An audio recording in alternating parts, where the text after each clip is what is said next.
ప్రస్తుతం ఇలాంటి దారుణమైన పరిస్థితులు ఈ రోజు గ్రామంలో ఉండడంతో ఒక్కసారిగా స్థానిక వైఎస్ఆర్ కాంగ్రెస్ పార్టీ నేత మాజీ డిప్యూటీ సీఎం నారాయణ స్వామి గారు వచ్చి వారు పరామర్శించారు. ఇంత దారుణమైన పరిస్థితులు జరుగుతూ ఉంటే ఏం జరుగుతున్నాయి సార్? ఇంత దారుణమైన పరిస్థితులు ఈ యొక్క నియోజకవర్గంలో? ఇప్పుడు మా నియోజకవర్గంలో 33 క్వారీలు ఉండదు.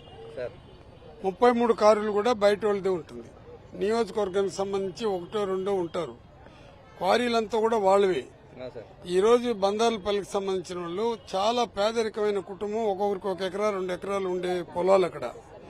వాళ్ళు ఏం అడిగినారంటే మా ల్యాండ్ పట్టా భూములు అవి మా దగ్గరికి వద్దని చెప్పేసి ఇప్పుడే నాకు తెలిసింది, తెల్లరే చెప్పినారు. నేను ఇక్కడికి రావడం జరిగింది. వాళ్ళు ఏం మాట్లాడుతున్నారో మా భూములతో అక్కడ కార్యాన్ని పెట్టేది వద్దని చెప్పేసి వాళ్ళు అడిగితే దానికి ఎస్ఐ గారు ఎంఆర్ఓ గారు ఏం చేస్తున్నారు, నిద్రపోతున్నారా ఇంకేమైనా చేస్తున్నారో నాకు అర్థం కాల.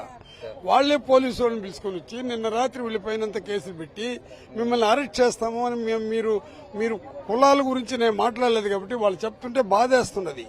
అసలు రెడ్డి కమ్యూనిటీ లేకపోతే తెలుగుదేశం గవర్నమెంటే వచ్చుండదు. వీళ్ళు ఎంతసేపు మేము రెడ్లని మమ్మల్ని కొడుతున్నారు కంటే మీరు కూడా తెలుగుదేశానికి ఓటు వేసిన వాళ్ళే పాపం. వీళ్ళు కూడా సగం మంది వీళ్ళు వేయకుండా పోతే వాళ్ళు వచ్చుండ్రు. ఇప్పుడు ఈ రోజు ఒక గవర్నమెంట్ వచ్చిందని చెప్పేసి రెడ్లని వాళ్ళు కొడతా ఉండని వాళ్ళు మాట్లాడేది నేను చెప్తున్నాను. నేనేమి రెచ్చగొట్టట్లే. ఇప్పుడు ఏమైపోయిందంటే వాళ్ళకి 24 గంటలకు 33 క్వారీల్లో ఒక క్వారీకి ఎంత సంవత్సరానికి కట్టినారో పేర్లతో కూడా ఇస్తాను. ఆ క్వారీ వాళ్ళని కూడా పోయి అడగండి. ఎప్పుడు కూడా మేము క్వారీల దగ్గర ₹1 తీసుకుని పేదవాళ్ళకి అన్యాయం జరిగితే సగిచ్చలా. నేను మంత్రిగా పనిచేసినప్పుడు కూడా వీళ్ళ జోలికి ఎవరికి పోలే. ఇంతవరకు మా నియోజకవర్గంలో ఇటువంటి గందరగోళాలు ఎప్పుడు జరగలా. ఆడోళ్ళని కొట్టి మగోళ్ళని కొట్టి తలకాయలు పగలు కొట్టాల్సిన కర్మ ఏముంది? వీళ్ళు కొడుతుంటే అన్నిటికైనా ఇచ్చి ఇంత గందరగోళం చేస్తే సీఐ గారికి ఇప్పుడే మాట్లాడినాను నేను. సీఐ ఏం చేయాలన్నా ఎస్ఐని ఏమి కంట్రోల్ చేయలేకపోతున్నారు. ఇంకా డీఎస్పీని గురించి చెప్పాల్సిన అవసరం లేదా, ఎస్పీని గురించి చెప్పాల్సిన అవసరం లేదా. మీరు ఏ పార్టీ అని అడిగే పరిస్థితుల్లో గవర్నమెంట్ ఉంది, పోలీసు ఉంది. ఇంత జరిగితే కూడా ఇప్పుడు కూడా పోలీసు వాళ్ళని పెట్టుకుని అక్కడ క్వారీ పనులు జరుగుతున్నదంటే వీళ్ళకి ఎప్పుడు న్యాయం చేస్తారు, ఏం చేస్తారు? ఒకవేళ మేము క్వశ్చన్లు వేస్తే మా పైన కేసులు పెట్టి లోపల వేయాలనే ఆలోచనతోనే ఉండరు కానీ వేరే ఆలోచన లేదు కదా. ఇక్కడికి నేను ఎక్స్ డిప్యూటీ సీఎంగా వస్తే దెబ్బలు తగిలిన వాళ్ళు పోయి చూసేదానికి వస్తే నువ్వు ఎవరు పర్మిషన్తో లోపలికి వస్తున్నావు ఒక డాక్టరే మాట్లాడితే ఆమె ఏం అనలా. నేను డాక్టర్లు అంటే దేవుళ్ళని కూడా చెప్పేసి వచ్చిన ఏమంటున్నారు, ఎవరిని అడిగేసిపోతున్నారు లోపలికంటే ఇంకేం మాట్లాడాలి ఆమెతో? ఆమె డాక్టరు, ఆమె ఎందుకు మాట్లాడుతున్నదో అట్లా మాట్లాడితే చంద్రబాబు కంటిన్యూగా ఆమెకి ప్రమోషన్ ఏమని ఇస్తాడేమో నాకు తెలీదు. నేను ఆమెతో రచ్చ కూడా ఇలా. ఇప్పుడు నేను ఆమెకే చెప్పిన నువ్వు ఒక కేసు ఇచ్చామో నా పైన కేసు రీడ్ చేసి నన్ను ఎత్తి లోపలేస్తారు, ఆ పైన చేయని చెప్పేసి మంచిగా చెప్పేసి బయట వచ్చిన. ఈ విధంగా బాధలు పడుతుంటే ఏం చేయాలా? దిక్కులేని వాళ్ళకి పోలీసు ప్రొటెక్షన్ ఇవ్వాల్సిన పోలీసే ఉన్నవాడి కోసం పోయి క్వారీ ఎట్టిస్తారు? ఎన్ఓసి ఇచ్చింది, ఎంఆర్ఓ ఇచ్చి ఉండాలా, కలెక్టర్ గారు దాన్ని అప్రూవల్ చేసి ఉండాలా. వీళ్ళు కోర్టు కూడా పోయినారంట. మరి ఇది ఇంత జరుగుతుంటే కలెక్టర్ గారన్నా స్వయంగా పోయి చూడాలా? కలెక్టర్ స్వయంగా పోయి చూడరు. ఆ ఎమ్మెల్యే ఏం చేస్తున్నాడో నేను ఎమ్మెల్యే గురించి కామెంట్ వాళ్ళే చెప్తున్నారు ఎమ్మెల్యే మాకు సపోర్ట్ అని. అది ఎమ్మెల్యే సపోర్ట్ ఇంకొకటి సపోర్ట్ నాకు తెలియదు కానీ క్వారీ పెట్టుకునే అతను ఏమి ఇంత జరుగుతుంటే మళ్ళీ ఇప్పుడు పోలీసు వ్యవస్థకు వాళ్ళకి సపోర్ట్ చేస్తుంది కాబట్టి అక్కడ పనులు చేస్తున్నారు. ఆ పనులు ఆపు చేయకుండా పోతే అందరూ కూడా ఓటే అవుతాము. వాళ్ళకి రక్షణ వచ్చేదానికి వైఎస్ఆర్ పార్టీ తరఫున మేమందరూ కూడా పోరాడతాము. మాకు సర్పంచ్ కూడా మునిచంద్ర అదే విలేజ్ సంబంధించినడు కుమ్మరకుంట, ఆయనే సర్పంచే. ఈయన ఎంపీటీసీ, ఈయన కుమ్మరకుంటకు సంబంధించిన ఆయనే.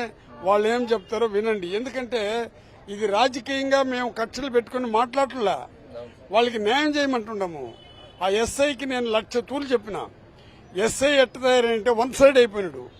పోతేనే ఏ పార్టీ అంటే అడుగుతాడు, లేకపోతే వీళ్ళ పైన 20 మంది పైన కేసు పెట్టినా మీ భర్తల పేర్లు అడుగుతాడా? ఒక ఎస్ఐ ఏంది, మీ భర్తల పేరు అడిగేది ఏంది? మీ పైన కేసు పెట్టి ఉండమంది చూడు, వాళ్లే చెప్తున్నారు. వాళ్ళు ఎక్కడికి పోవాలా? ఒకవేళ రచ్చలు వచ్చినప్పుడు పోలీస్ ప్రొటెక్షన్ పెట్టి దాన్ని కూర్చొని పెట్టి మాట్లాడుకుని ఏం జరిగిందనన్నా మాట్లాడాలా. కలెక్టర్కి ఎత్తుకుంటే నేను ఎంఆర్తో ఆ ఎంఆర్ టోటల్ గా 1 సైడ్. ఇప్పుడు ఎట్టయిందంటే జగన్మోహన్ రెడ్డి దోసుకోండి పంచుకోండి తినండి అన్నాడు కదా. ఆ పని ఎంఆర్ఓ ఎండిఓ రాజకీయ నాయకులు తెలుగుదేశం వాళ్ళు చేస్తా ఉండరు. ఇది అక్షరాల నిజం. ఆయన ఎందుకు ఆ మాట అన్నాడో జగన్మోహన్ రెడ్డి నాకు అర్థం కాలేదు. కానీ 6 మండలాల్లో మీరు ఏ పార్టీ అని అడుగుతున్నారు. శంకర్ రెడ్డి అని అతను మామిడి తోట నరికేస్తే కంప్లీట్ గా క్లోజ్ చేస్తే అది ఫిజికల్ హ్యాండిక్యాప్ కి సంబంధించిన వాళ్ళ విలేజ్. మీరందరూ కూడా వచ్చారు. ఒక్క న్యాయం కూడా జరగలేదంటే వాళ్ళకి ఏం జవాబు చెప్పాలా? ఒకప్పుడు దెబ్బలు తగిలిందంటే వాళ్ళకి న్యాయం జరుగుతుంది. ఈరోజు దెబ్బలు తగిలిన వాళ్ళకి అన్యాయం జరుగుతుంది.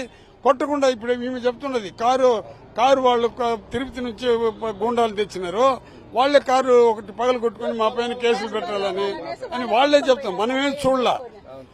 ఇప్పుడైనా మేలుకొని వాళ్ళకి న్యాయం చేయాలని ఎస్పీ గారిని, డిఎస్పీ గారిని, కలెక్టర్ గారిని నేను రిక్వెస్ట్ చేస్తున్నా. మాకు ఇంకా రిక్వెస్ట్ చేసేదని తప్ప ఇంకా వేరే రకంగా మాట్లాడలేము.